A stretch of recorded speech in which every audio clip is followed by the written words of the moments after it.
Hi, this is Timothy Zahn, author of Thrawn, and you're listening to Star Wars Reactions. Good for you. There's been an awakening. Have you felt it? In 1977, George Lucas formed a legacy. The Force is with me, and I am with the Force. Inspired by mythology, his saga has become a passion for many. Feel the Force around you. His legend has become our story. It's true.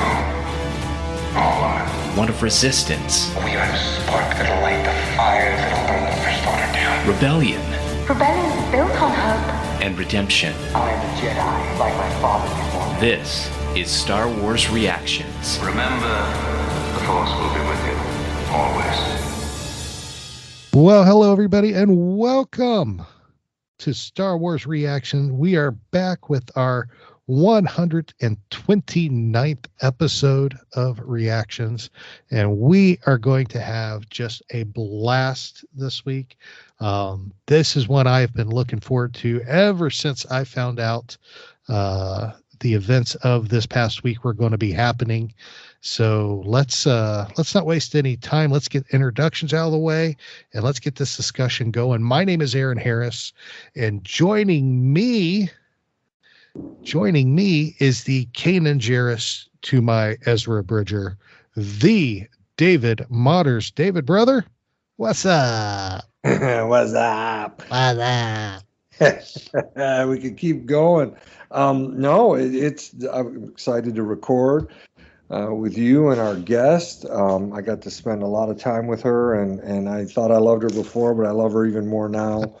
And I'll tell you, I'm absolutely ready to react and just really happy to be on here with both of you. Excellent. I know it's going to be a great night because not only are we here, but joining us is a good friend of the show, a longtime listener, a good friend. Please welcome Mary Perdue to the show. Mary, welcome to Star Wars Reactions. Hey, thanks, guys. This is great. Actually, talking to you, and not just a little recorded message. So I guess I could say longtime listener, second time caller. There you go. It works. So I'm so glad you're able to join us this week because this all came about because our good buddy Dan over at Coffee with Kenobi teamed up with MEI Travel and set up a Coffee with Kenobi trip to the Galactic Starcruiser here at Walt Disney World Resort in Orlando. So, and you, Mary, and David, y'all were blessed with the opportunities to be able to join in and join the fun and go on this trip and visit the Starcruiser and enjoy it. And I get to live vicariously through y'all's stories and pictures and events. So we wanted to get together tonight and just hear about your trip to the Galactic Starcruiser. And I couldn't, this literally, I'm so excited to hear about this. I have been literally chomping at the bit all day for this. So let's not waste time. Mary, since you're our guest, let's start off with you. Let's just start off with just your basic overall feelings about your trip on the Starcruiser. Then we'll get into some details later. Okay. Honestly, I think it was probably the best experience I've ever had with friends and family. Over the years, I've done a lot of vacations. I've done a lot of trips to Disney World, Disneyland. I've been overseas. I've done a few cruises, and I really cannot think of anything that had more of an impact on me in many ways than the last 2.5 days, or Monday, Tuesday, and part of the day Wednesday. It just, anything that you have heard from other people who have been on the Starcruiser, whatever they have said, it's 100% that plus more. It was amazing. Very cool. Very cool. David, how about you, my brother? What were your reactions to it? Oh my gosh. Just like what Mary said. In fact, Corey Club, we were recording late one night in the Sublight Lounge. We were recording pretty late many nights there. I think almost every night. But Both nights. he brought it up, right, Mary? He said, this, again, Celebration brings you thousands upon thousands of Star Wars fans, the creatives and stuff like that. But like Mary said, this, I enjoyed this more than Celebration. I did. It's a smaller venue. You're not crowded. There's 100 rooms. You've got, what did we say, Mary? Maybe, what do we guess? Maybe 250. Not two per room, but maybe 250, right? Yeah, But 250, 300 maybe. you get to know people. You are not overwhelmed, like I said, by the crowding. And ultimately, I go back to something Ann Morrow Johnson said back in April at Star Wars Celebration in the Disney Parks panel, where she was sitting there with Scott Trowbridge and I think Matt Martin and stuff. And you could tell there was a bit of an annoyance in her. And she said, listen, can we just start this off by saying this is not a hotel? It is not a hotel. She's 100% correct. And it's not. It is this experience that I couldn't believe it as it unfolded and played out. I'm like, how did this happen? I am overwhelmed, super impressed. And I'll tell you, my buddy Steve, who was on the trip, Mary got to meet Steve. As soon as I dropped him off at Orlando International Airport yesterday, he texted and he says it was worth every penny. And I'll tell you, for Steve to say that, he's a Star Wars fan. He's a Star Wars fan. He's not like Mary and Aaron and all us, but he's a fan, right? But for him to say that, that's unbelievable. That's unbelievable. You know what I'm saying? So I don't know. I'll stop there and just say that it was worth every penny. And now I'll tell you this: I want to go again. Oh yeah, absolutely. Yeah. Very cool. Very cool.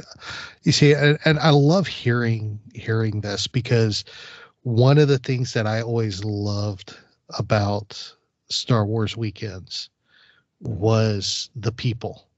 And this sounds like it was very people oriented. You got to interact with everybody and talk with a lot of people and build those relationships, which to me is one of the biggest things I miss about Star Wars weekends, because I made a lot of friends during those weekends. And I am when I saw that in the group chat on Facebook, that about the relationships being built and friendships being made, and that to me, that is worth more than anything else when it comes to it, which makes me so sad I missed out.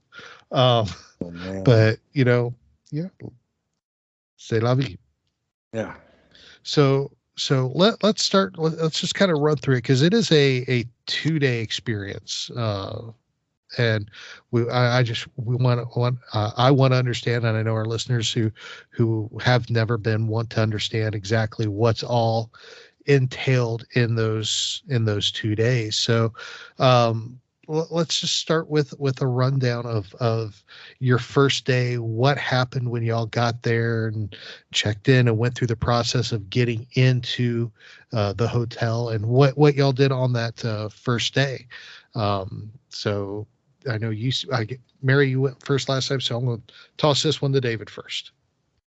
Yeah, I was talking to Mary the night before at the meetup. Of course, you were there at Jock Lindsay's Hangar Bar at Disney Springs, and just trying to talk to everybody there about, excuse me, what time should we get there? What time is check-in? Check-in is between 1 and 4, but you could get there as early as 11.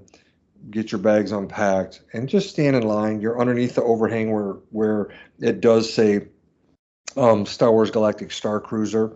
I got to take a quick drink of water here. I got an itch. Oh my gosh, forgive me. And so It was exactly what you said. We just, we got in line. We were actually the second vehicle to pull up. And so we just stood there. They started offering us bottles of water. They had these little frozen grapes that you could eat while you were there. Remember that, Mary? And Yeah, they were good. those were good. And then just like you said, Aaron, you just start talking to people. Got to know Jared. He was there with his wife and young son, and his buddy Pete had come down from New York. But it was really advantageous to talk to him because he talked about different things to do, different things to look out for. And so got the picture out there by Star Wars Galactic Starcruiser, just started talking to people. Next thing you know, I turn around and there's Mary and Chaz and her sister, and we start talking and figuring out, what is this going to be? But that's the initial process. And I believe it was 1:00, right, Mary, where they started to let us through the door. Yeah, I think they actually opened it up about 5-10 minutes before 1. I think the crowd got too large for them out in the line waiting, and people were ending up in the sun, and I think they went, oh, we need to start letting these folks in. So, but yeah, it was nice. I mean, we all kind of stood around, and talked, and you looked around and you thought, okay, these are the people that I'm going to be with for the next 2 days, and yeah, and you did. You saw people. I mean, since, like David said, since there were so few people there, 253, 350 maybe, that you saw the same people over and over and over again, because you just kept crossing paths. So yeah, it was nice. That's cool. That's cool. And it's nice having a small group like that too, because it almost gives you that small town America feel where everybody knows everybody type of thing situation. So once they let you through, once they open the doors, let you in, I assume you go through. Is there like a traditional? Do they have some kind of special check-ins process that you have to go through to get your room and assignment and everything? Either one, it don't matter. Okay, well, I'll take that. Well, so okay. Once they let you in, you do go through security. I mean, it's like as if you're walking into one of the parks. There were security guards there. They did check our bags that we were carrying. When we pulled up, like I had my private car, and I think David did as well, but a lot of other people came in Lyfts and Ubers and taxis and minivans, NIE vans, and that were staying at the resorts and so forth. But they took your luggage. Like, you were not carrying your luggage. They took your luggage, and your luggage went to the room before, or to your cabin, I should say, before you did. And so I would imagine they probably put that luggage through some type of a security system as well, like going through the airport or whatever. We couldn't see that, but I can't imagine that they didn't do something of that nature. But they did check our bags. It was a typical security, and you went through a little, the little security device. And then you went down this long, fairly narrow hallway. It was probably about 3 people wide. And at the end of that hallway was that Halcyon symbol just glowing.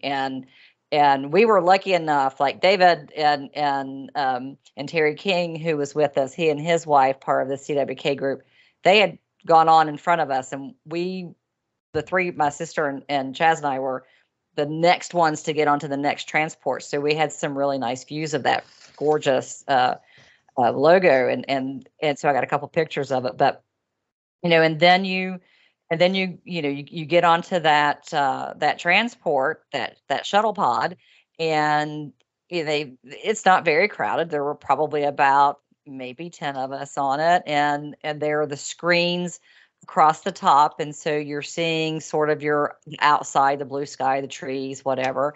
And then it starts to rumble, and the engines come on, and those screens, you see the Earth float, go away, and then you're in space, and then you see coming up to the Halcyon, and so it really, they made you really feel like you were going somewhere, and then the doors open, and of course that shuttle pod was decorated to be part of the experience. It just wasn't like being in an elevator or something like that.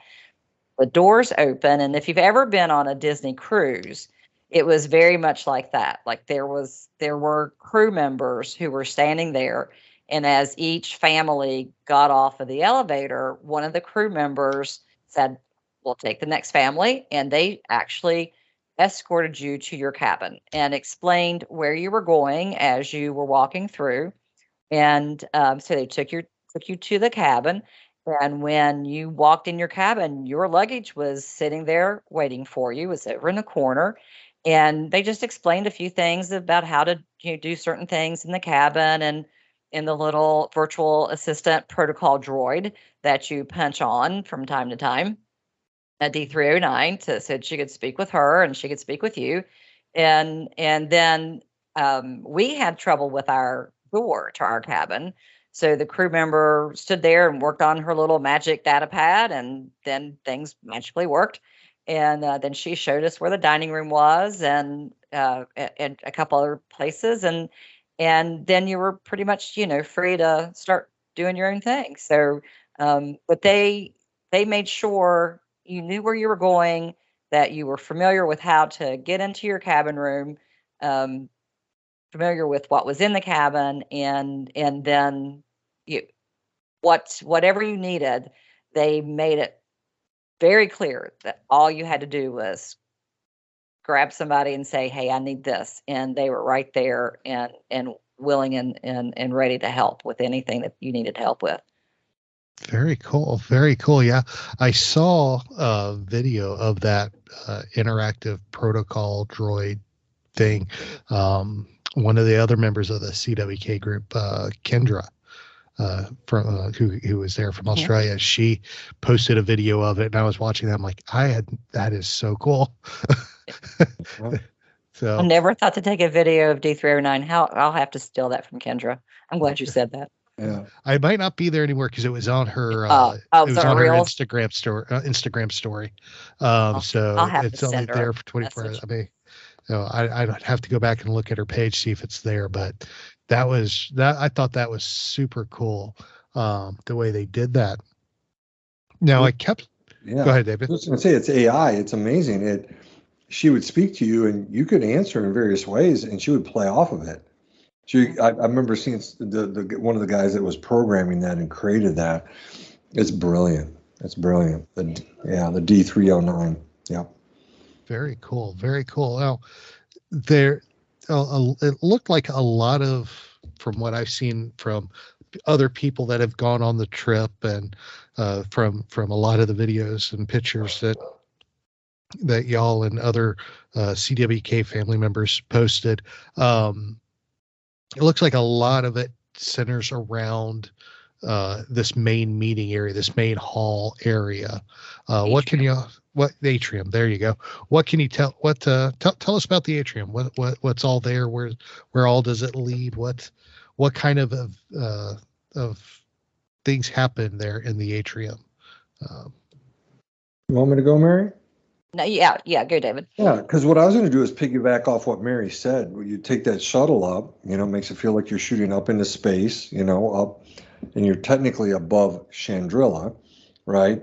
And so then what happens, like Mary says, when the door opens, you come out and you see that model. You've seen Dan, you saw us, we took pictures by it. I sent you a picture, Aaron, of Mary and I by that model. But you see that if you come out of that, the shuttle where it drops you off, if you look to the left is the bridge. Again, straight ahead is that model. If you keep moving your way in, what you will see, let me think. If I go straight across is the sublight lounge. Okay. If I go to the right as I come in, the Chandrila collection is down there, right, Mary? Yes. In that area, so that's where you do your shopping. At one point, I can't remember if it was Monday night or Tuesday night, and Dan we were standing in the atrium. He goes, "Hey, I'm going into the Chandrila collection. Just wish me luck." It was a challenge. Every time you go in there, you want to get so much stuff, and but that's a main thing there in the atrium. The sublight lounge.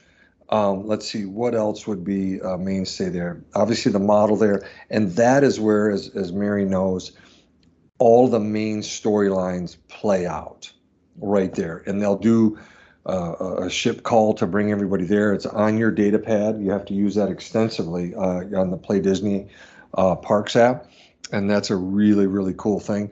But the atrium has this beautiful upper level where a lot of the action goes on with the First Order, with Rey, Chewbacca, the Resistance, all that kind of stuff. But I was trying to think. There's another small little area that has snacks out there almost all day long, right, Mary? Yeah. There's another little area to get water, sparkling water, cold tap water, or you can get room temperature water. And I'm trying to think if I'm missing anything else. Oh, I was talking to Mary and Chaz about this. You start to see Easter eggs, right? We can talk about one in the engineering room, but the one that there's this massive, I guess it does, I don't know that it's a painting, but it's supposed to be a painting that Princess Leia donated to the Chandrila Star Line called A Galaxy United. Did I get that right, Mary? A Galaxy United, yeah. From the book Princess and the Scoundrel, right? Yeah. And so it's up there. And when you're looking up at Captain Keevan, if you're looking at Cruise Director Lenka Mock, Lieutenant Harmon Croy, et cetera, that's typically up there behind them. And so a lot of seating area in there. Anything else I'm missing, Mary, in the main atrium area there? I don't think so. Not really. I mean, they, of course, you had a couple of stairways that went off onto the deck above, and then the elevator to upper decks or lower decks. We were on what deck? That was deck 6. And the atrium was on like deck 6, I think.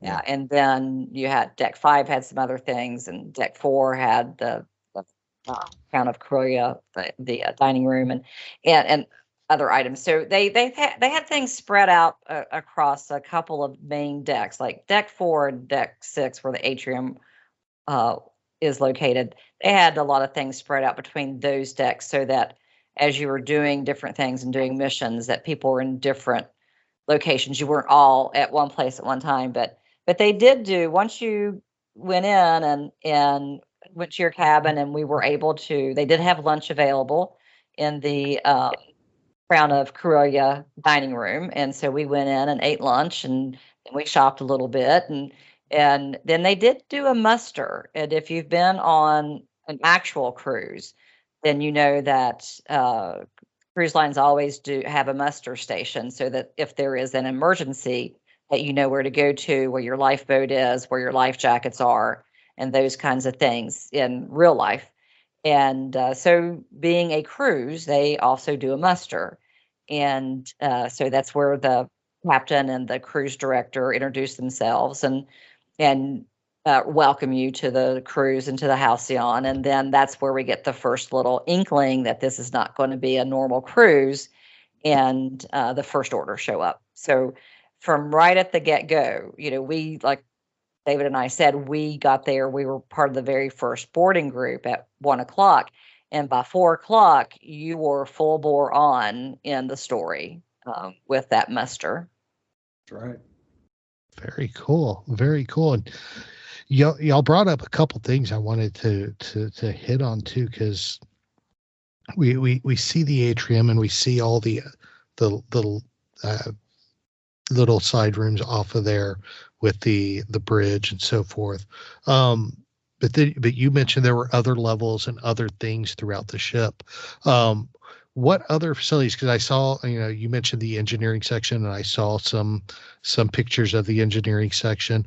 But what other types of locations on the ship? Because there's, normally if you're on a ship, there's all kinds. You have your engineering, you have your medical bays, you have your bridge, you have all these other sections that are parts of ships. And I was wondering, did they incorporate all those into the cruiser? What other sections of the cruiser were there besides the atrium and engineering? Well, we had the engineering was quite interesting, and I actually was in the engineering room for probably 30 minutes before dinner, helping to hide Chewbacca, and that was fun. Got a little selfie with him, and that was a lot of fun.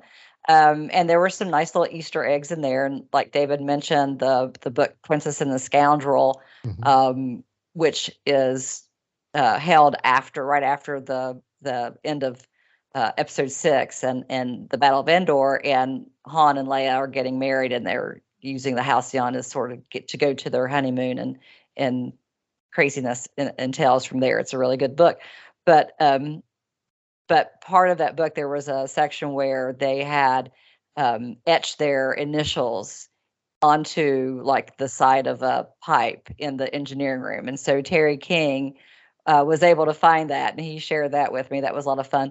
But so you had the engineering area, you had a cargo hold area, which became very important in the story.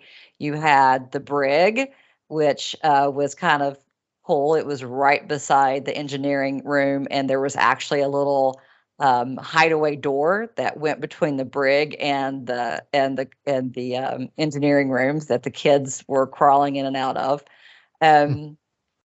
If you walk the steps between the decks, there was one main stairwell that you walked, and there was a little door that was probably, I don't know, what'd you say, David, about 2.5 feet tall, the size of an Anzellan. So think of Babu Frick, and just a little bit taller than Babu Frick. So because the designer of the Halcyon and the main engineer and original owner of the Halcyon was an Anzellan. And that was his that was his quarters. And so as we did a tour, the crew members would when they took you on a little tour at the beginning of the cruise, they talked about that little door, and they said, if you go by the door, knock on it, and it brings good luck. So every time, and you can ask Chaz, every single time I walked up or down those steps, I knocked on that door. And then Steve bought, when we were over in Batu, Steve bought a Babu Frick in Batu. And so he put that little Babu Frick in front of that Anzellan door and took a picture, and David sent it to me. I'm like, okay, this is one of the best pictures of the whole trip. But I mean, but it was that type of thing. Now, if they had a medical bay, we didn't see it, but I would imagine that if somebody fell ill, there probably was a true medical bay somewhere. Yeah. But that did not play into the storyline at all. But and then the other really nice place, and I never thought about doing this until somebody mentioned it as we were leaving on Wednesday, was the climate area, where you walk through the doors, and you basically went out into this little garden area that had real plants, and you probably have seen pictures where people were stacking rocks, and so it was your way of going out and getting a breath of fresh air, because there are no windows in that entire building. Like, you cannot see outside, obviously, because you're supposed to be in space. But you could go out there and get a breath of fresh air. It did not have a ceiling. I always sort of thought that maybe it was glass over the area and you could just see it, but no, it was open air. So if it was blazing 90 degrees outside in real Orlando, then it was blazing 90 degrees inside inside the climate room. And they said, whatever is here, this is to, let you see what it's going to be like on your excursion down to Batu. So, but somebody said they wish they would have went in there at night to see the stars through the opening. And I went, didn't even think about that, but, and then right beside that room was the lightsaber training room. And that was a lot of fun. That the lightsaber training, we did that the second day, and it was our whole group. We had 19 people with the CWK group, and we were all in there together. The MEI Mouse Travel agent, Heather, was able to work her magic, and with the Disney travel people and Star Cruiser people, and they were able to get all of us in as one group. There was no one in that room except for us, and so that was probably one of the top 5 things of the whole trip. All of us being in that room together doing the lightsaber training. But David, can you think of any place else that I missed? No, I was just looking at I'm looking at this map of all the decks, and you absolutely nailed it. What was beautiful, and like Mary said, Heather at MEI Mouse Fan Travel got us, I think, all on deck 4 for our cabins, which is great because when I look at this schematic, listen, Mary just laid it out perfectly. Cargo hold, engineering room, the brig right there. I'm looking at it. Lightsaber training pod, climate simulator. By the way, went out there with Mary. It was really cool because she took some pictures of Steve and I. In fact, at that time of night, it was very comfortable, very nice. And I acted like I was moving the rocks, and Steve was looking very scoundrelly. Again, I'm trying to get organized. It's, again, just first day back and had to go to work today. How revolting. But I want to get those pictures. I'm looking at it here. Climate simulator, training pod, cargo hold, engineering room. And again, in the atrium, Mary and I nailed it. First night we did bridge training up there, which was incredible. And that was so fun. We were all in that. And then, like Mary said, the second night we did lightsaber training. And that was, I don't know. I don't know what my expectations were for bridge training. They exceeded my expectations. Like Mary said, when we all went into the lightsaber training, I thought, okay, this would be cool. Exceeded my expectations. Something that was really neat, and it goes back to something Mary was talking about. And I think another reason why I think I like this, I'm just moving this way more than celebration, is because all of a sudden, you've got 4 rows across and you're 1, 2, 3, 4, you're 5 people deep. And Mary immediately gets her camera out, starts taking pictures, video of the people in front of us. I'm like, heck yeah, I'm going to do that. So we all took video and pictures of each other. Dan's taking video. He videotaped me doing it. I did, I think, Andrew Harrison, Mary. I think I had Tom Gross at the end. I'm trying to remember everybody, but we all ended up just kind of doing it automatically, kind of, again, communally. Whereas I thought if Aaron, just you and I were there, who would do that? Maybe we would ask people to do it for us, but it's kind of, do they want to do it? They kind of want to enjoy their experience. We just all did this automatically for people. So that was really, really cool. But I'm really, and I told Mary this, I was really thankful that we were on deck 4 because, that really had all this stuff, plus the Crown of Corellia dining room. Really, deck 6 with the atrium and deck 4 where we were, that's where we spent all the time, right? It was, it was. Those were the 2. I think deck 5 was just a lot of just the cabins. Yeah. Yep. I'm looking at it. Yep, it's only cabins. Yep. Yeah. And so it's really nice. Cool, Aaron, and Mary knows it. How it's laid out. I think, Aaron, I hope you got the picture I sent you that Mary was talking about. Oh, yes. I was going to mention that next time I spoke. It was got the little Babu Frick standing in front of the door. I love it. I'm glad it put in context, because when I first got it, I'm looking at it and I'm going, okay, so we got a toy. We got Babu Frick standing in front of a toy. And then y'all were discussing the cabin. I'm like, that's pretty stinking funny. I love that. What I don't know is I have a picture of Steve sitting next to give you an idea of scale. Mary knows the scale. When you walk down the stairs, you can see it. It's just like Carl Weathers as Grief Karga and Mandalorian walking by the little door where the Anzellans are on Navarro. It's that exactly size, right. It's that size door. But I get it, Aaron. When you look at that, you're like, well, wait, what is that? I don't get it.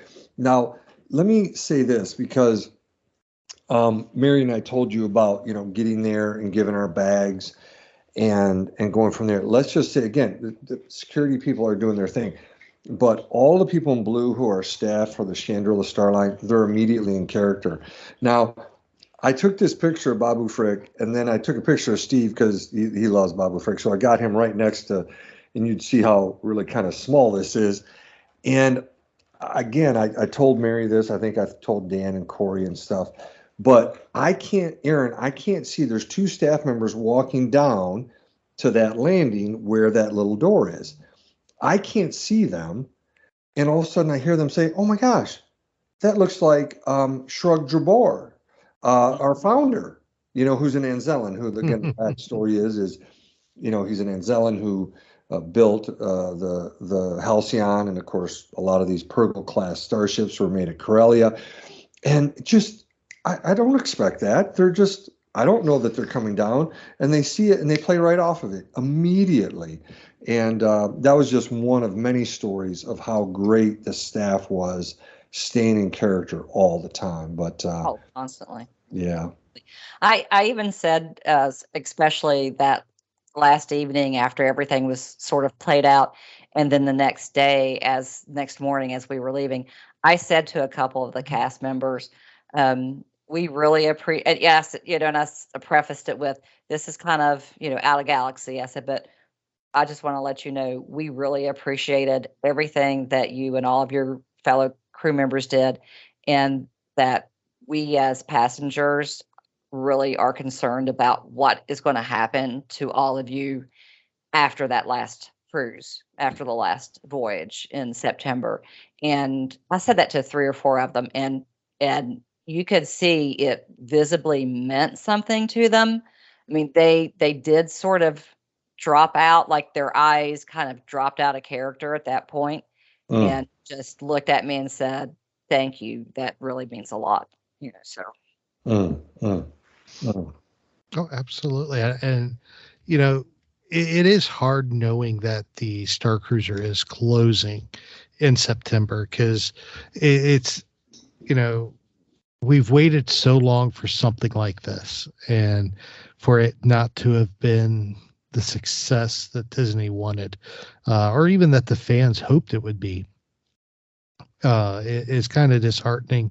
But when you look at it beyond the scope of fandom, as to they're closing down this place, and now you have all of these specially trained cast members that are on the fly now. We don't know what's going to happen to them, and hopefully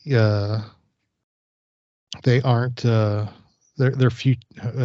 Hopefully their futures aren't freed up in that way, but hopefully places can be found for them, because obviously they have proven they have definitely the skills that Disney likes having in their parks.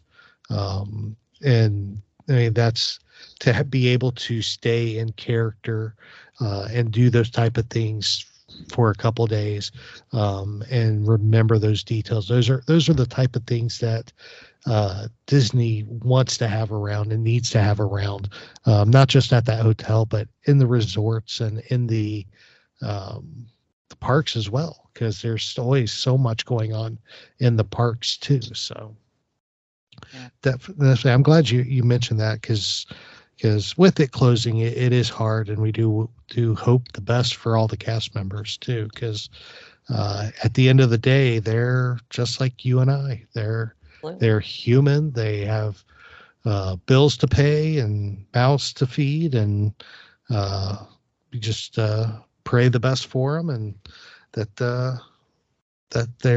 they are taken care of. So, all right, well, there's more I want to talk about, but time is getting away from us. So we're going to take a brief break. And when we come back, we're going to continue talking with David and Mary about their Starcruiser trip. Hang on. We'll be right back. Welcome back, everybody. Aaron and David here with special guest Mary Perdue. We are discussing their recent trip on board the Galactic Starcruiser at the Walt Disney World Resort here in Orlando. One of the final cruises, as it is shutting down in September. So before the break, we discussed your arrival and everything, but let's talk about the experiences and activities they have for you on board, because it is a fully immersive experience. There's missions that you're assigned that you can participate in. There's training activities. You mentioned the lightsaber training and bridge training already. But let's go into these experiences, because you are on that Star Cruiser for 2 days, besides this brief excursion out to Galaxy's Edge. What kind of activities and stuff and missions do they have for y'all to do to keep you engaged in the story and keep you entertained and enjoying your time there? You want to go, Mary? You go ahead. I talked a lot before the break. Okay. No, you're the guest, and I love it. You're so good. You're so thorough. That's the teacher in me. Oh, I love it. I was raised by a teacher, my dad. So we talked about that a lot. Dan, Tom, my dad, Steve Klink's dad, and Mary. So we had all kinds of teachers, and then Mary's sister. So there you go. All right, all the educators. So this, Aaron, is where the longer this played out, it blew my mind. This is where, when Aaron Morrow Johnson says it's not a hotel, it's an experience, this is where this kept unfolding and unfolding and unfolding. And it's like, I'm so overwhelmed. I need hours just to map this out and lay this out. But let me try to do this, and Mary can help me. Just like you heard Mary and I say, there's that first muster. And this is on your data pad, and we all get there, and it starts the story. Like Mary says, this first inkling, they tell you that, the First Order is investigating the Halcyon, and then basically from there, what's really cool, and I kind of had an idea of this, but I really got to understand it more as it played out. Plus, I was asking Chaz a lot, hey, what's this, and he helped me to get it.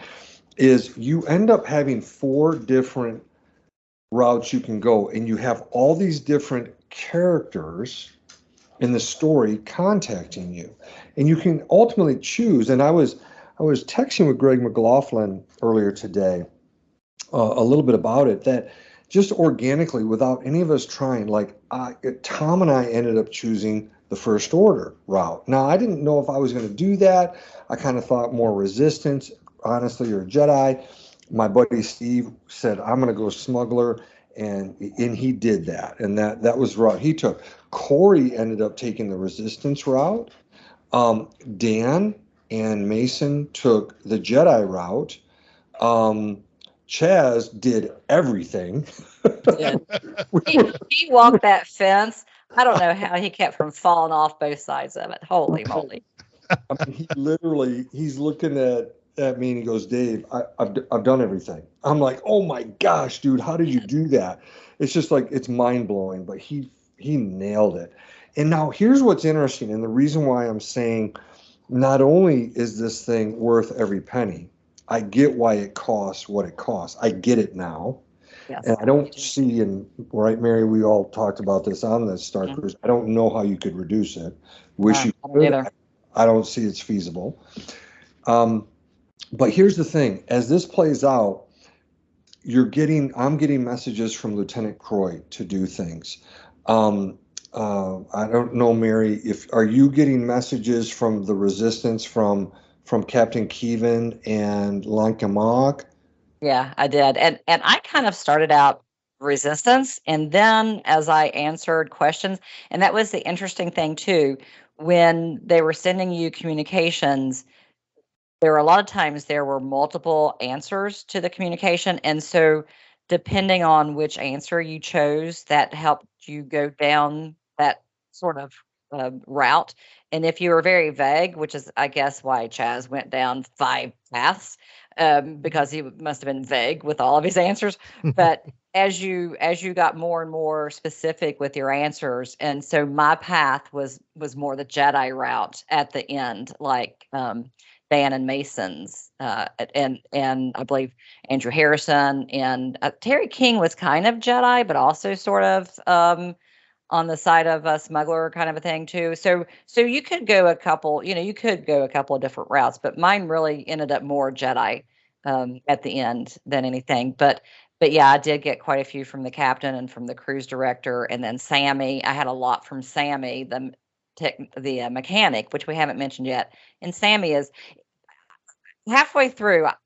It popped in my head, and I never said this to anybody, but I thought Sammy is the R2D2 of the Galactic Starcruiser, because we think of R2D2 as the person, the character that we literally are watching the entire Skywalker saga through.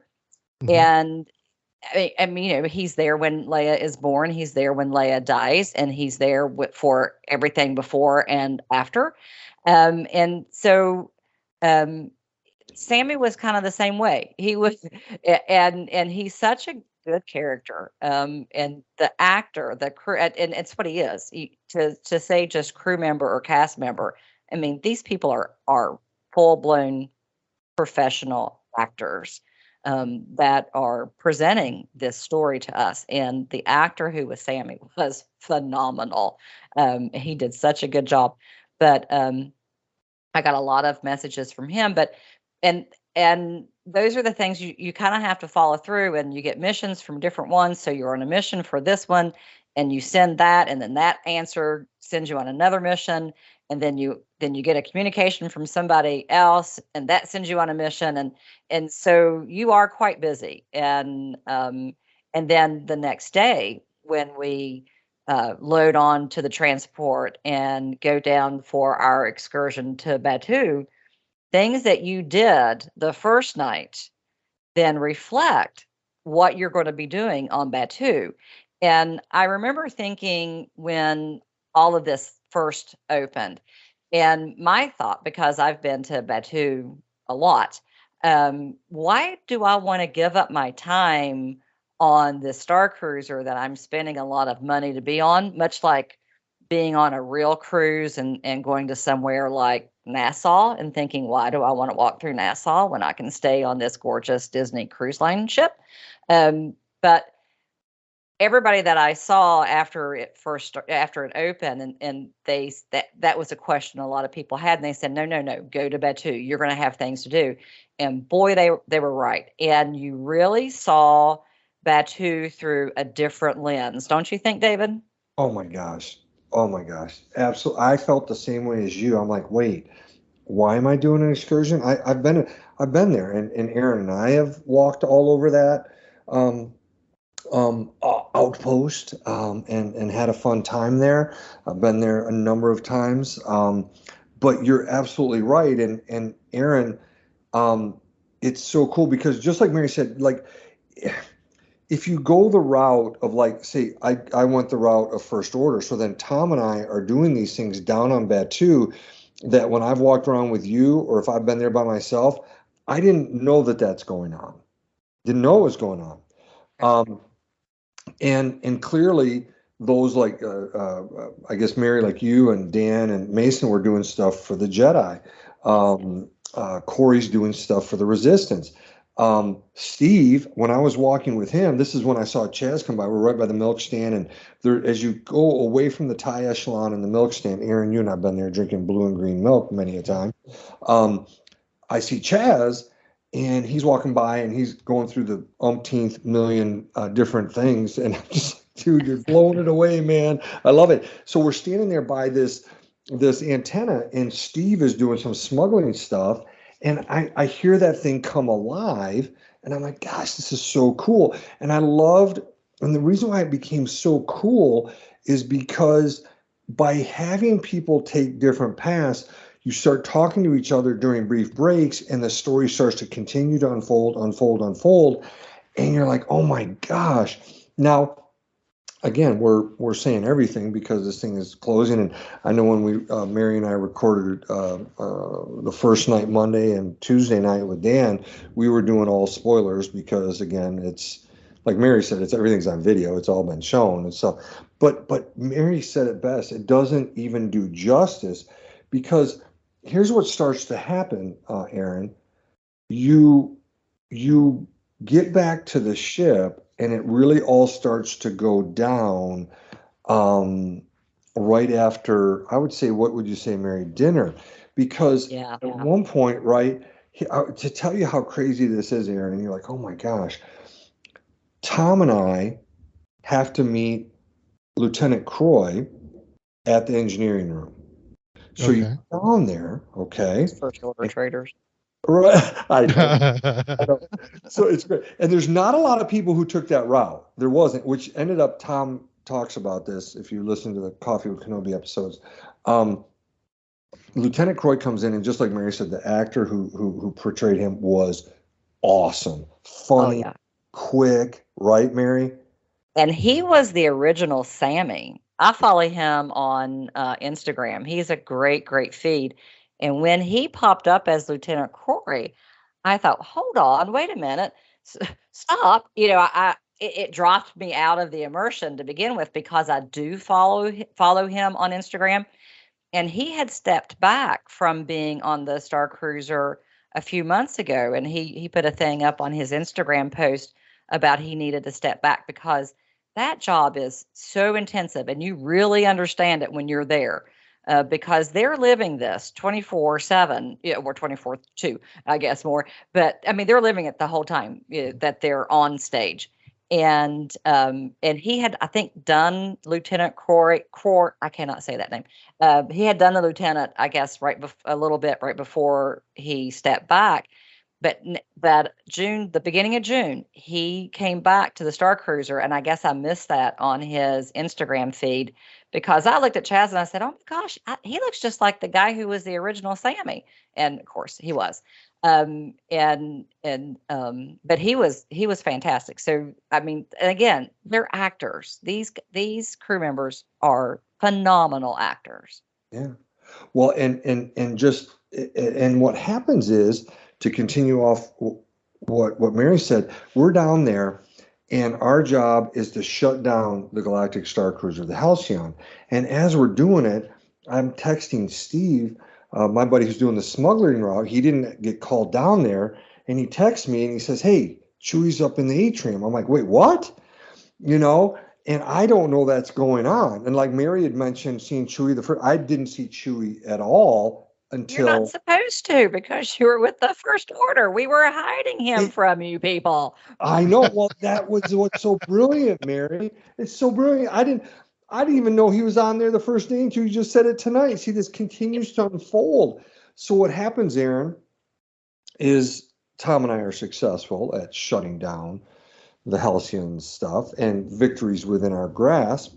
So then a little bit later, we're back up in the atrium, and we learn that Chewbacca is now down in engineering or whatever. And so everything we've done is now being changed, because we go then up to the bridge to do different bridge op stuff. But there's where it's revealed that Kylo Ren is going to come to the Galactic Starcruiser. Right now, at the same time this is going on, didn't know this, but Dan shares it, and Mary's experienced it. They're back in the lightsaber training pod. Oh, that was awesome.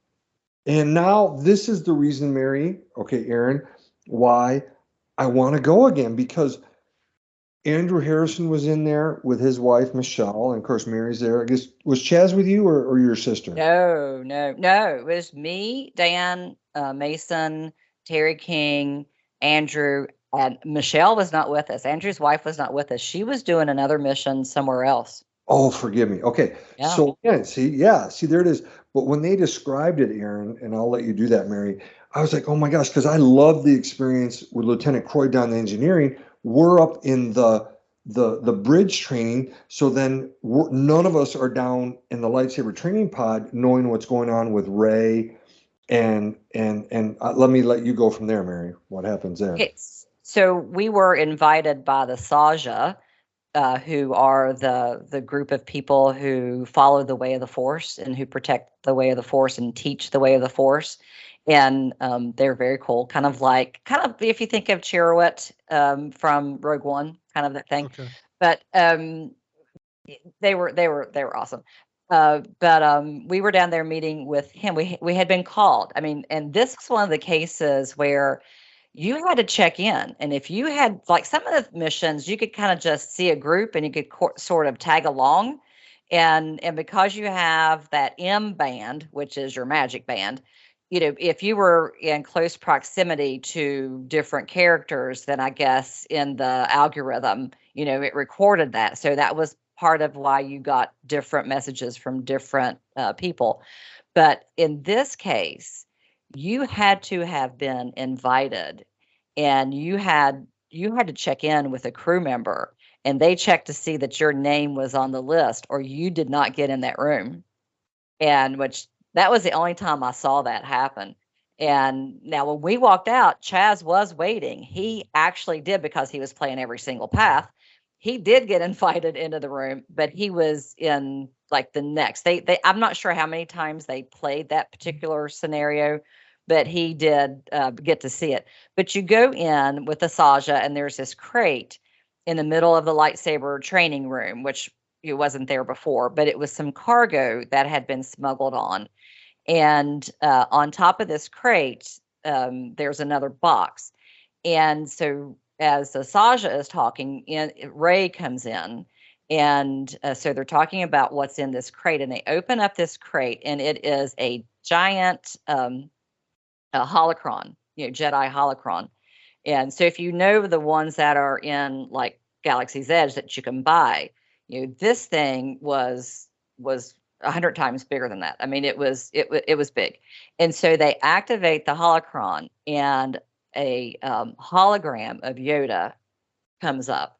And apparently, no matter where you were sitting in the room, because we were on both sides of the room sitting, and you could, wherever you were sitting, they had it was kind of like a 3D effect, I guess, that wherever you were sitting, Yoda was facing you. So even though some people were behind what we thought was Yoda, I guess they were also seeing the front of Yoda.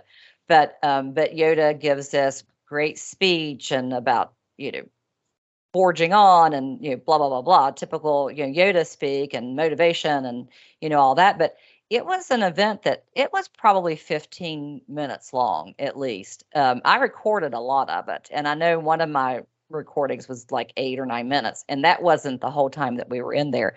And so that was the purpose of it, was to inspire the people who were going on the path of the Jedi and the Resistance, and to make sure that we were keeping that holocron safe and keeping Chewie safe and Rey safe, and that type of thing. And then at the end of the evening, when everything is culminating in the atrium, and the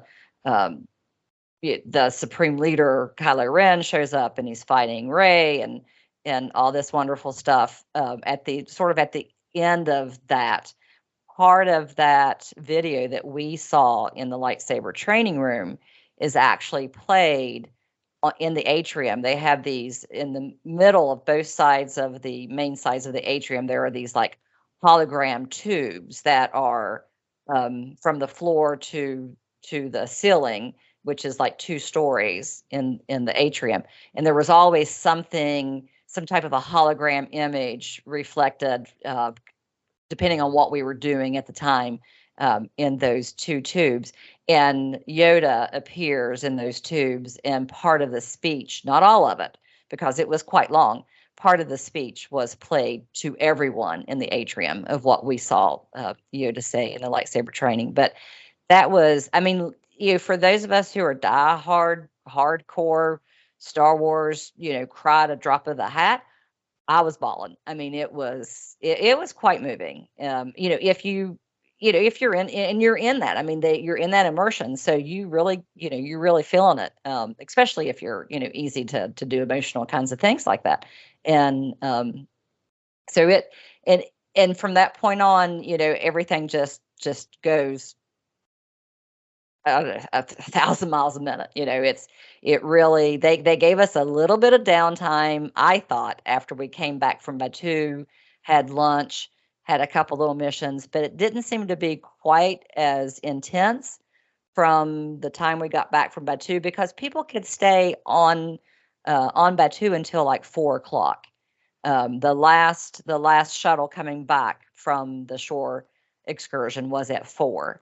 And and to a side note, we actually saw some people come out of that main elevator. So we're like, oh, it was like 4:15, 4:20, and we're like, oh, they must have missed that last transport, because I had heard that if you weren't on that last transport at 4 o'clock, you had to get a taxi back to the Starcruiser. Oh, So we're like, I didn't yeah, know so that. we're like, oh, they must have missed that last one, because they came up the elevator that you come up when you first arrive, and you go down when you leave. So we're like, uh-oh. But we thought that was kind of funny. It kind of took you out of the story, but it was like, oh, that's funny. I was going to But say that kind of would kill the immersion at that point. a little Uh, bit. yeah. Yeah. Excuse me. I need an Uber to get back to the Star Yeah. Cruiser, please. Yep. I think they had to do it. So, but after, once, once you get back and you do a few of those little missions like that, and then you have dinner and, a couple of things. And the dinner the second night was a 4-course meal. And it was a production. Like, there was a chef that came out before each course that described what you were getting. It was a trip around the galaxy. So it was Mustafar, Chandrilla, shoot, I'm losing it, David, and a couple other other planets. Let's see. Mustafar, Felucia, yep. Kashyyyk. Kashyyyk, that was the other one, in Yep. Chandrilla.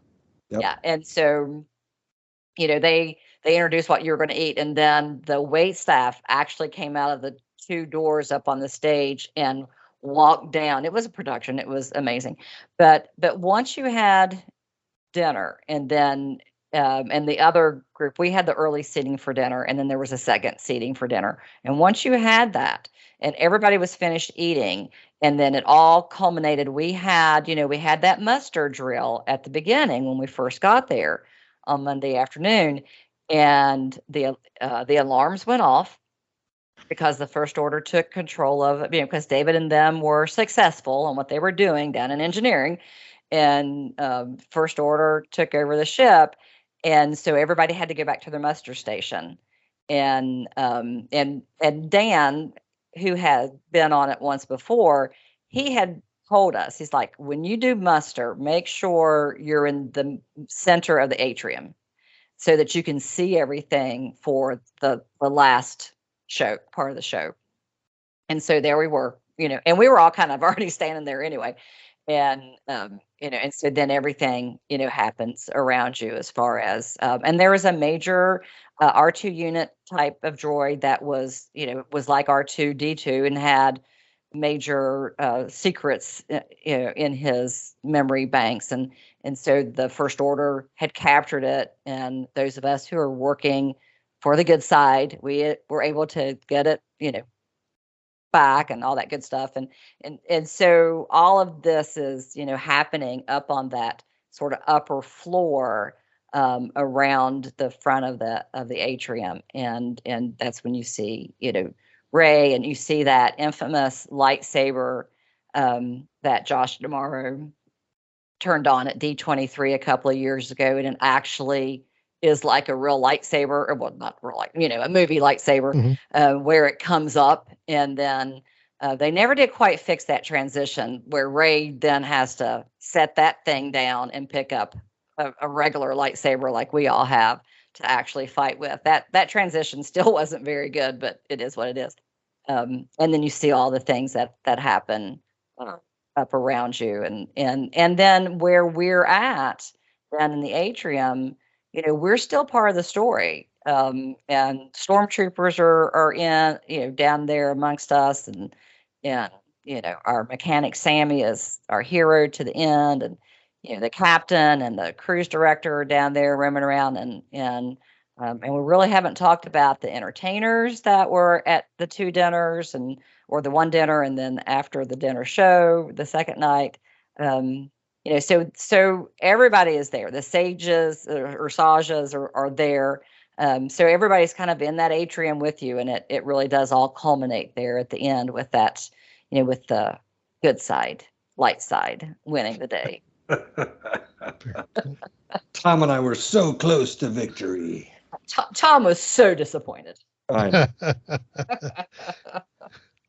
Well, I'm glad you brought up food, 'cause and the food and entertainment, because that was kind of something else that was on my list of the questions. Because I see all these photos of all this food that's being served, and all the drinks, and of course you hear stories of all the entertainment that goes on during the dining experiences, and I just wanted to get firsthand stories from y'all about how was the food, how was the entertainment, what kind of entertainment did you have while you were eating, because I understand there's multiple places you could eat during your stay there, correct? Or is there just the one dining room? No, it's really just the one dining room. They did have snacks up in the atrium, but they were just really snacks, and the water. But they had a breakfast. Well, like I said, when you first came on, your first day, they did have lunch available as soon as you came on, and so we're like, okay, we paid good money for this, so we're eating. And so we did, and we hadn't eaten that morning because we knew we were going to have lunch when we boarded. So we had lunch. It was great.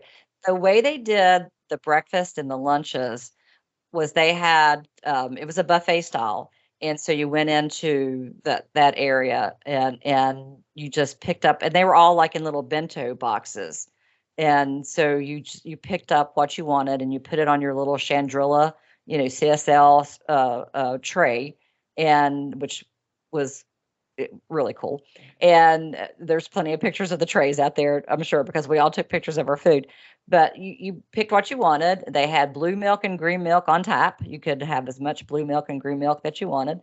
Not pay $8 a cup that you do in Galaxy's Edge.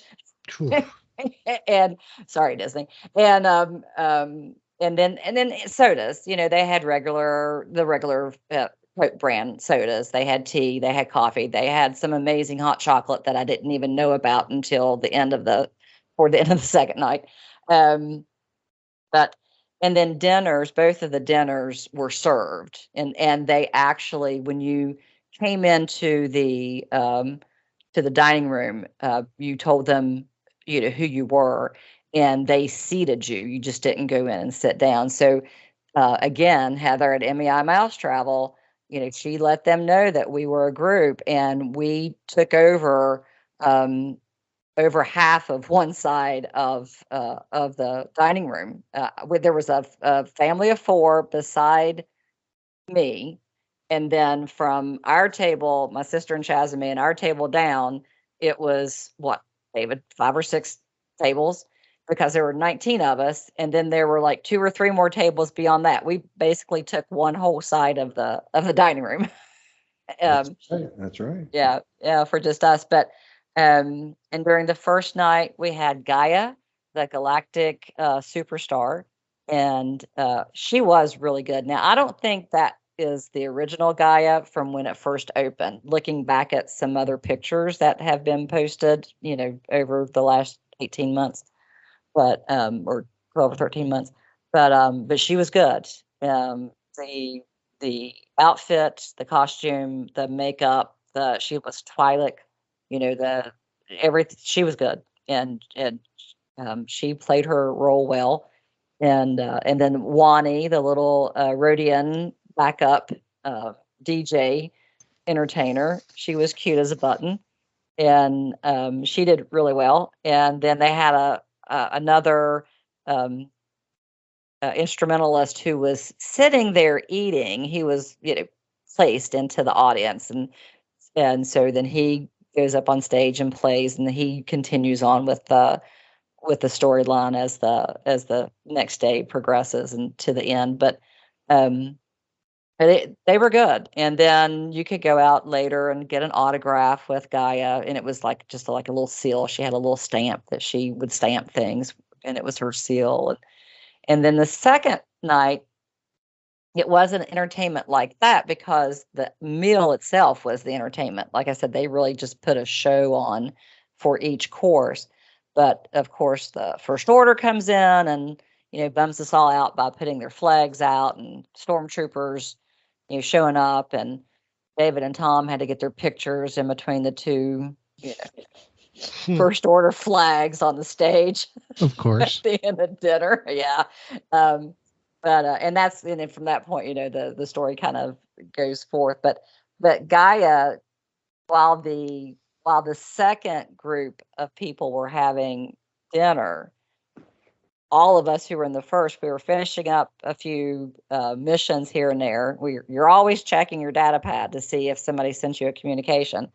And in this case, having your nose in your phone, you had to, and then, but Gaia was entertaining everyone out in the atrium while the second group was eating their dinner. And then once they were finished and came out, that was when the culmination of the storyline happened. But it was cool. I mean, and I had watched a lot of videos that people had posted. I knew basically what was going to happen, but there were still surprises here and there. But even if you knew, it's like going and seeing a movie for the second or third or 25th time. You know what's going to happen, but you still enjoy it. And so that's sort of how that was if you had seen other people's posts. But I will say I've seen, and we talked about this, I've seen a lot of pictures, a lot of videos since last March when it opened, and none of them represent what it really is. Very cool. Very cool. Yeah, it sounds like it's just a over the top experience, man. It's something that honestly I wish was not closing down in September, so I would have a chance to do this. So let's go ahead and start wrapping things up here, with just some of what y'all feel your individual highlights from your trip were, what your favorite things to do, favorite moments, what is the one thing, and I want to end it with what's the one thing that you will carry with you about this experience forward.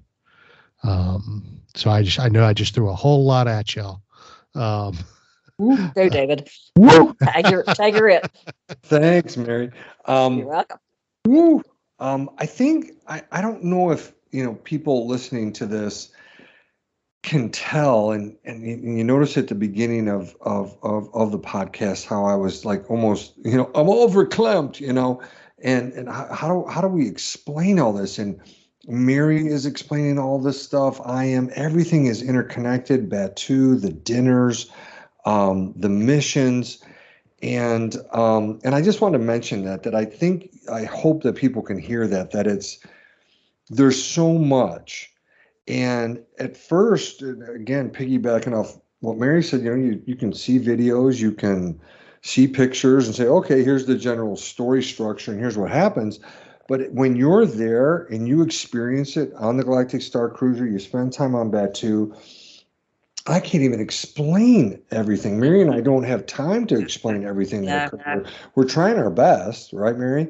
Or the words to really explain it for somebody to understand it. Mm-hmm. Right. And I get how in my head, I'm like, I don't know. How do you market this? How do you explain this experience? And so to kind of go with what you were saying, Aaron, highlights for me are, like Mary said, how this story culminated. When Yoda is speaking, I'm in tears.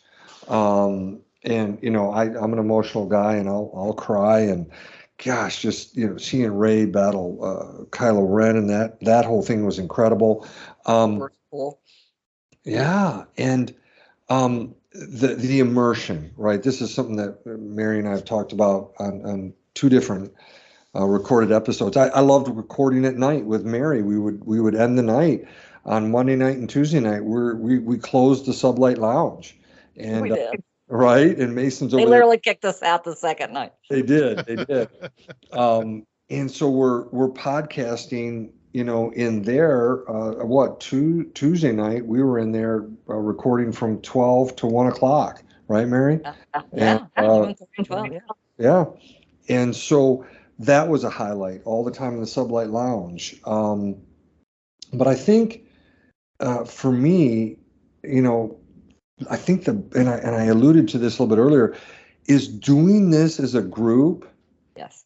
Ended up enriching this so much more, and it was so cool to periodically touch base with each other on Batu, mostly on the Galactic Starcruiser, and just say, hey, what's going on? What's going on in your story? Who's contacting you? And as the story comes together and you're doing this and hearing about the First Order, the Resistance, the Jedi, and the smuggling, and doing it with your friends. Now, I knew some people better than others. I mean, I knew Mary and Chaz, but I didn't know Kendra or Christina from Australia. They were great. I got to know Andrew and his wife. But as that came together, Aaron, it's really this, again, different than Celebration, smaller group of people, getting to interact with them. You are literally in Star Wars. I think when we recorded on Tuesday night, Corey said the only thing missing throughout the Galactic Starcruiser was basically cameras and lighting, because we're in it. Just film it. We are literally in your Star Wars story. And I want to say this real quick, Aaron. When the Disney Imagineers and the whole crew behind the Galactic Starcruiser and Scott Trowbridge, when they would talk about immersion and how your choices mattered, Aaron, you and I know this, Mary knows this, that didn't really occur when you just came to Galaxy's Edge. I mean, right? You could go around and you could do the comm links and you could do some different stuff. But when you, and Mary said it, why go down to Batu? Well, this is the complete immersion.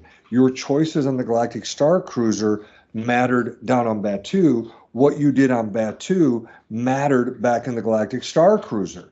And I'm like, this is what they were talking about. This is the immersion. This is what Star Wars fans want, and they delivered it. And so I wanted to say that. But doing this as a group, like that's why we so wanted you there, Aaron. And who knows, you would, as you were going through the questions and as people who knows what path you would have chosen. You kind of might have thought this one, but you went with this one. But doing it as a group made it so much more fun. I can visualize being there just with one person. Or if you're there by yourself, I'm not saying you can't enjoy it, but the enjoyment I got from all the interaction of the story, I'm taking pictures of Mary and her family. She's taking pictures of me and Steve, and I'm taking pictures of Dan. We're all at Olga's Cantina taking pictures. And everywhere in the Galactic Starcruiser, if you're by yourself, you're going to have a blast. You're going to live your Star Wars story and have fun with it. But I don't think to the degree of having a group of friends doing it.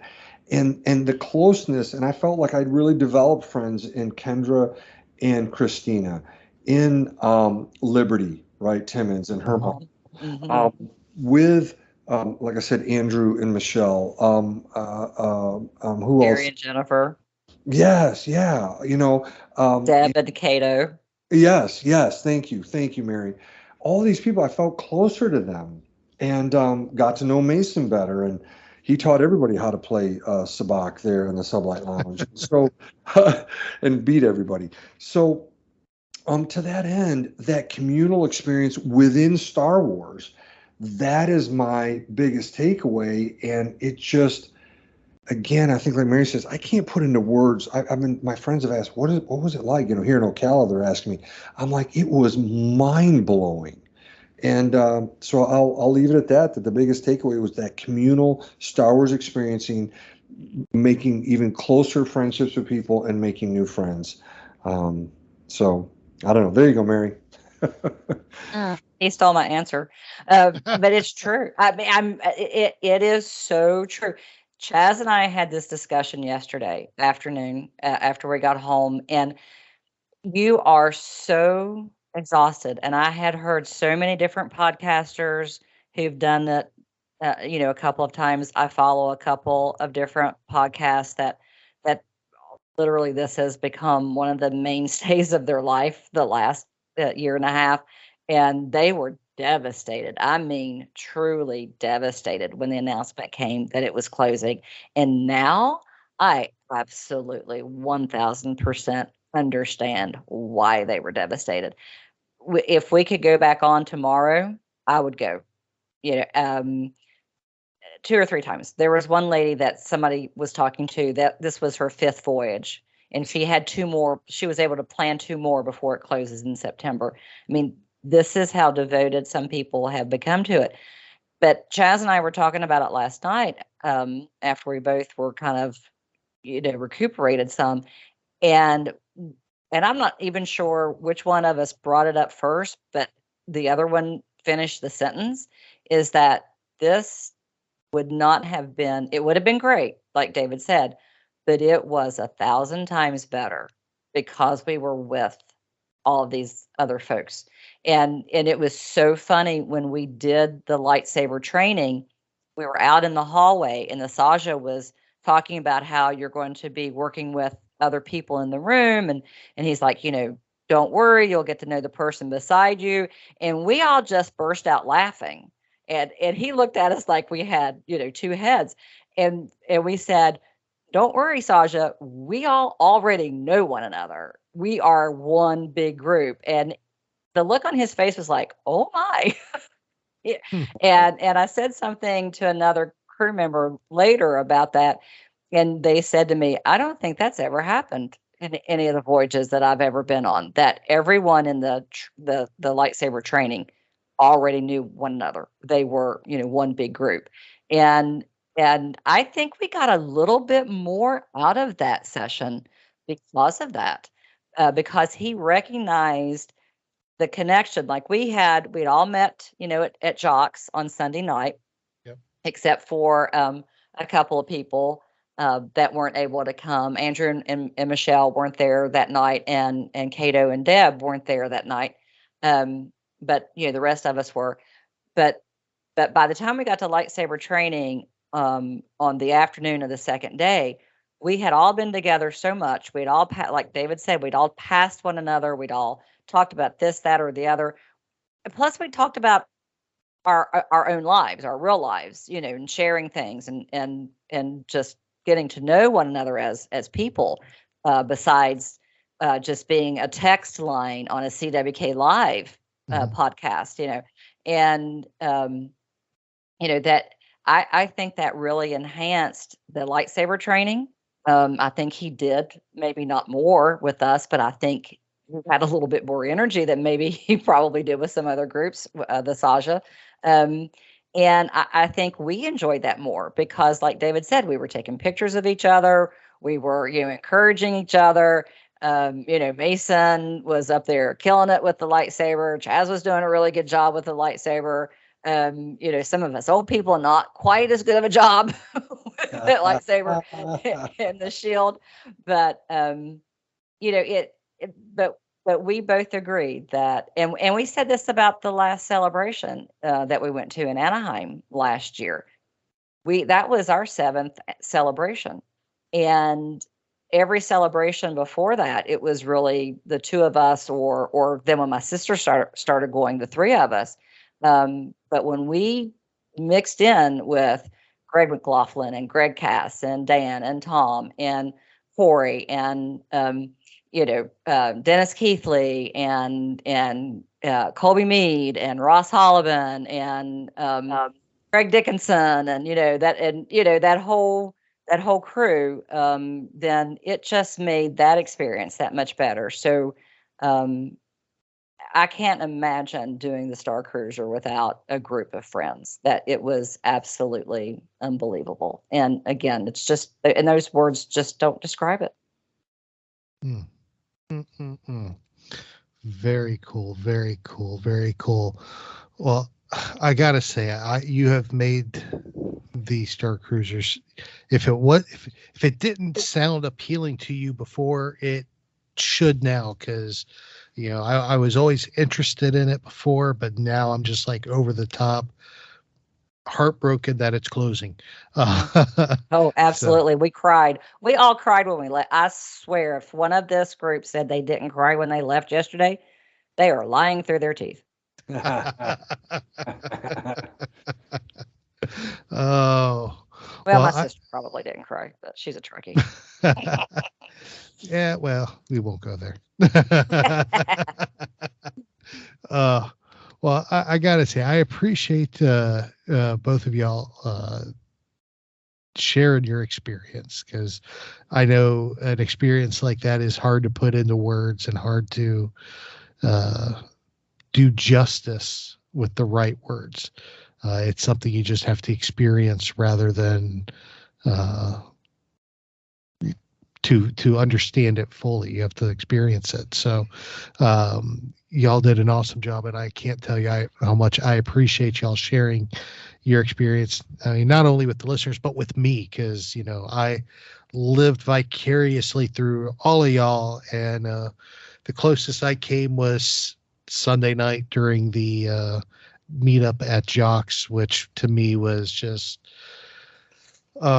it was over the moon. I had so much fun that night, hanging out with you and Mary and David, and of course seeing Dan again for the first time in a couple of years, and just meeting so many new people like Terry and his wife, and Kendra and Liberty and Christina, and just having just a great time of just fellowship and camaraderie and just fun. It was great. So let's close everything out here. Mary, if somebody wants to talk Star Wars with you, or even ask you more questions about the Starcruiser that we didn't cover, what would be the best way for somebody to do that? Best way to do that, to really interact with me, would be on Twitter, and it's just at Mary_Perdue, and it's Purdue like the chicken, not like the university. I never thought about it that way. Now I'm never going to unsee that. I love it. I love it. Also, of course, David, if somebody wants to talk the Starcruiser or just Star Wars in general with you, my friend, how would they go about doing that? Same as Mary, via Twitter, probably the best route. It's at David_Modders, Modders. Of course, I've got Instagram. I've just got to get organized. Mary and I have exchanged a lot of pictures. Aaron, I've got to get pictures to you and Greg McLaughlin. I've just kind of, like I said, kind of recovering today from everything. But the reason why I say that is because I'm going to try my best to get organized and get some pictures up on Instagram, and you just simply look up my name, David Modders, and you'll see it there. So I'm going to try to get some pictures, not overwhelm people, but, put some ones up that seem pretty cool and pretty fun, and see what people think. But those are the two best places. How about you, buddy? Oh, perfect. Well, of course, best place to hit me up is on Twitter at TAHarris121079. Of course, make sure you're following the show on social media as well. We're on Twitter and Facebook at SW Reactions Pod. We are on Instagram and Pinterest, and of course on Tumblr, where you can find all of our show notes with all the links at SW Reactions. And of course, you can email us anytime at swreactions@gmail.com. Well, it's that time, my friends. Uh-oh. Oh, yay. Oh, yay. Oh, yay. I think that's the first time I've gotten a oh, yay for my dad joke of the week. You have made my night, Mary. Thank you. Good night, everybody. You're welcome. He'll be here all week, people. Oh, I am, aren't I? All right. Well, we got a dad joke of the week for y'all this week. So let's get her done. What did Han Solo tell the guy behind the counter at the seafood department? What do you think, Mary? What did Han Solo say to the guy behind the what? The seafood counter at the grocery store. Okay, that was a long one, Aaron. That was a long one, wasn't it? Yes. I'm afraid to ask. Never sell me the cod. Oh, that was good. Oh my gosh. Mary, I'm sorry. I should have gotten that. Chaz has a t-shirt that says never tell me the odds. So there you go. Mary, we always joke that having you on will gain listeners, we'll lose listeners. So. Yes, we're trying to, I don't know, not trying, but we continually lose listeners with the dad. No, we don't. I know. We just have fun with it. But that was a good one, Aaron. A groaner.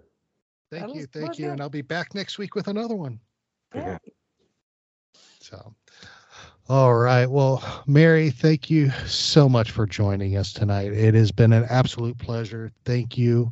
Again, it's always fun to talk to you. You're a good friend to David and I, and a great friend to the show. And we can't tell you how much we appreciate you and love you. So thank you for joining us. Thanks, Aaron. I love you guys. We've talked about this before.